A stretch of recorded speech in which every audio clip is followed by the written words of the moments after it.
تو گدا ہوں اپنے کریم کا، میرا دین پا رہا ہے نہ نہیں. تھوڑی دیر توجہ کرنا سننا. وفاداری جو ہوتی ہے نا تھوڑی دیر کی، دیکھو نا حضرت بلال نے وفا کی تھی. یہاں کیا حال کرتے ہیں ہم لوگ کارکنوں کا. میں اکثر یہ روتا ہوں. میں کہتا ہوں جب تک تو پیر صاحب کے آستانے پہ جھاڑو دیتا ہے تب تک تو وہ بڑا وفادار مرید ہوتا ہے. اگر اس پہ قرضے چڑھ جائیں تو پیر صاحب کہتے ہیں اس کا ذاتی معاملہ ہے.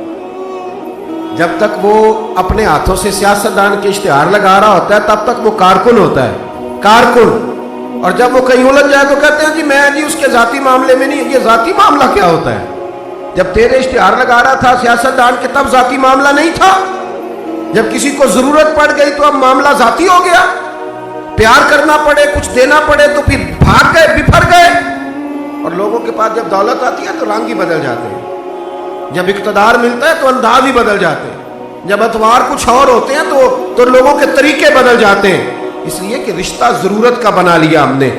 سیدنا بلال نے بڑی مار کھائی تھی. کوئی بتائے حضرت بلال کو گورنری کا لالچ تھا؟ حضرت بلال حبشی کو کیا لالچ؟ بڑی مار کھائی. اور یارو بڑی ساری کھائی.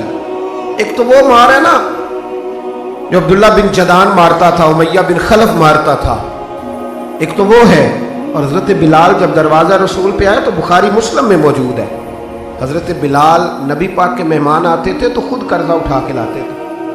اور ایک وقت ایسا بھی آیا کہ قرضے اتنے زیادہ آ گئے تھے کہ یہودی نے کہا کہ بلال تو نے بڑے سارے پیسے قرض لیے ہوئے ہیں، تو اگر اب تو نے پیسے نہ دیے تو میں تمہیں پھر سے باندھ دوں گا. حالانکہ وہ سارے نبی کریم کے مہمانوں کے لیے قرضے لیے، حضور کے ذاتی کام کیے ساری زندگی ذاتی. یارو یہ جو لوگ ہوتے ہیں یہ بڑے شاندار ہوتے ہیں، ان کو کوئی لالچ نہیں ہوتا. جن لوگوں نے اس محفل کے اشتہار لگائے ہیں ان کی تو اشتہار پہ فوٹو نہیں لگی ہوئی. لنگر کھلا رہے ہیں ان بیچاروں نے. تو وہ ایک نقیب محفل ملتان میں نا ایک دفعہ پیار چلتا ہے نا دوستوں سے، مجھے غصہ بڑا کم آتا ہے تو کبھی آ جائے تو وہ چلو آ بھی جاتا ہے.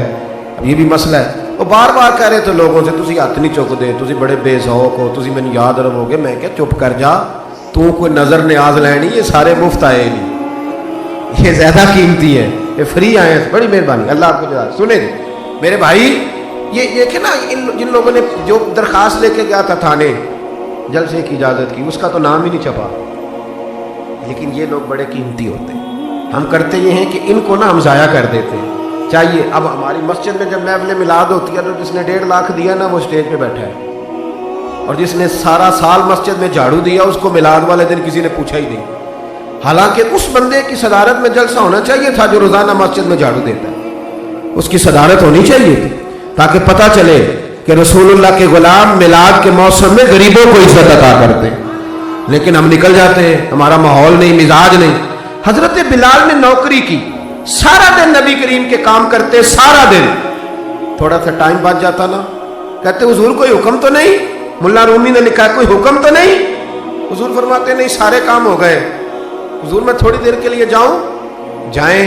1 دن بھی، 2 دن بھی، 3 دن بھی. حضرت انس بن مالک کہتے ایک دن میں نے پوچھ لیا، میں نے کہا حضور یہ بلال چھٹی لے کے جاتے کہاں ہیں؟ شادی تو کی کوئی نہیں تھی ابھی، گھر تو تھا نہیں، تو یہ جو آ کے کہتے ہیں کوئی کام تو نہیں میں جاؤں؟ تو محبوب نے فرمایا جب یہ مجھ سے پوچھ کے جاتا ہے نا کوئی کام تو نہیں جاؤں، تو پھر سیدھا سیدہ فاطمہ کے گھر جاتا ہے. تھوڑی دیر بیٹھے تھی، اللہ آپ کو جزا تشریف رکھے.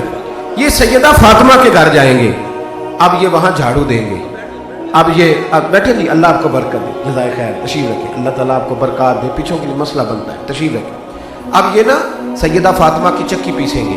یعنی کوئی ٹائم بچ جاتا تو وہاں کتنی نوکری کی حضرت بلال نے، کتنی ڈیوٹی کی کہ نہیں کی.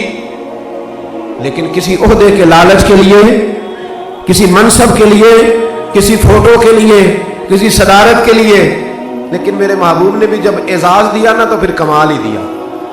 پڑھیے ترمذی شریف. حضور آئے نا معراج سے واپس، میں جلسے سے دیر سے جاتا ہوں نا تو میری ایک بیٹی ہے، وہ جب میں نکلنے لگتا ہوں کہتی ہے آج دیر سے آئے تو دروازہ نہیں کھولنا. روز ہی دیر سے آتے ہیں، تو جب رات کو جاتا ہوں تو سب سے پہلے وہی کھولتی ہے. آ گئے آپ. اب بندہ جب سفر سے واپس جاتا ہے تو پہلے بچوں کی بات کرتا ہے، بیٹوں کی.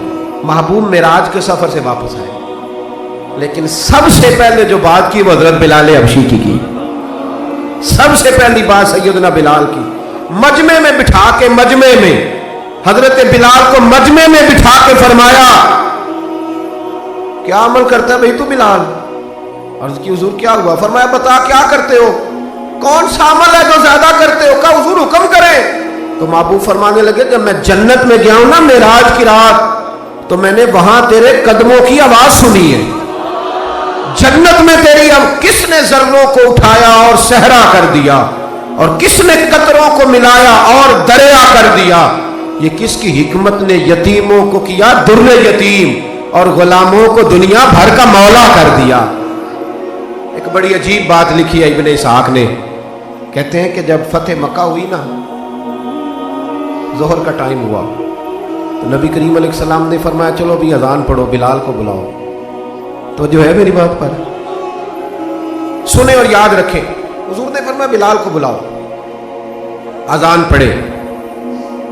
تو ایک شخص نے حضور کے کان میں مشورہ دیا کہ یا رسول اللہ صلی اللہ علیہ وسلم، کافر تو پہلے ہی سارے جل گئے، مر گئے، فتح مکہ ہے، تو کچھ لوگ حضرت بلال کے بڑے دشمن ہیں، تو یا رسول اللہ صلی اللہ علیہ وسلم بلال یہ ہمیشہ پڑھتا ہے، وہی پڑھیں گے، تو آج نہ کسی اور کی ڈیوٹی نہ لگائیں اذان پڑھنے کی، فتح مکہ کا موقع ہے، چلو کوئی اور پڑھ دیں۔ یہ روٹین میں جب پروگرام ہوتے ہیں تو تب تو مقررہ امام بھی نہیں نا جماعت کراتا، چلے کوئی بزرگ آئے ہیں وہ کرا دیں، آج موقع ہے، بری بھی بات کوئی نہیں۔ جس نے مشورہ دیا خلوص کے ساتھ دیا، حضور کوئی اور نہ آج پڑھ دے، لیکن میرے محبوب نے جو جواب دیا وہ بڑا قیمتی تھا۔ محبوب کریم فرمانے لگے جب پتھر کھانے پڑے تو تب تو بلال پڑھے، اور جب بدر اور احد میں تلواریں چمکے تو تب تو بلال پڑھے، اور فرمایا جب بھوک کاٹنی پڑے تب تو اذان بلال پڑھے، اور آج اللہ شان عطا کرے تو کوئی اور پڑھے۔ فرمایا سارے نیچے کھڑے رہیں گے، ابو بکر و عمر و عثمان و علی، طلحہ و زبیر، سارے ہمیشہ کی طرح سنیں گے، اور آج بیت اللہ کی چھت پہ چڑھ کے جو اذان پڑھیں گے وہ بلال حبشی ہوں گے۔ میں لوگوں کو بتاؤں گا کہ وفا کے رشتے ہی ہوتے، وفا کے رشتے وہ پانی پرن سہیلیاں رنگا رنگ کڑے، او پائیا اسی تے پڑھیا اس دا جانیے جس دا توڑ چڑھے۔ وفا والا رشتہ قائم کرو، وفا والا، کبھی ملا کرو، کبھی پی ایچ ڈی کر لیتے ہو نا تو کبھی میٹرک والے پرائمری والے استاد سے بھی جا کے ملا کرو، جب اللہ شان عطا کرے تو کبھی کبھی اپنے گاؤں بھی جایا کرو، کبھی جا کے ملا کرو۔ ہاں شہر میں آ کر پڑھنے والے بھول ہی گئے کس کی ماں نے کتنا زیور بیچا تھا۔ اپنے انداز نہ بدلو، اطوار نہ بدلو، اخلاق حسنہ کی دولت پیدا کرو۔ یہ جو ہم ٹوٹ گئے ہیں نا، امیروں کی سوسائٹیاں الگ ہیں اور غریبوں کی جھونپڑیاں الگ ہیں، انہوں نے بڑی تفریق پیدا کر دیا معاشرے میں۔ لوگ تو جنازے پڑھنے چھوڑ گئے ایک دوسرے کے، لوگوں کاٹ دیا، جس کے پاس پیسے زیادہ آئے، اپنے بھائی کی بچی غریب بیٹھی ہے رشتے کے لیے، اس کو وہ رشتے ڈھونڈ رہا ہے، کہہ رہا میرا کوئی میرے اسٹیٹس کے لوگوں میں رشتہ کرا دو، تو رشتے والے نے کہا وہ تیرا اپنے بھائی کی بھی تو بیٹیاں نا، تو وہاں کر لے۔ کہتا نہیں وہ جب شادی کرے گا نا تو میں تعاون کروں گا، تو تعاون تو بھائی کوئی اور بھی ترس کھا کے کاری دیتا ہے، اور بھی کو کر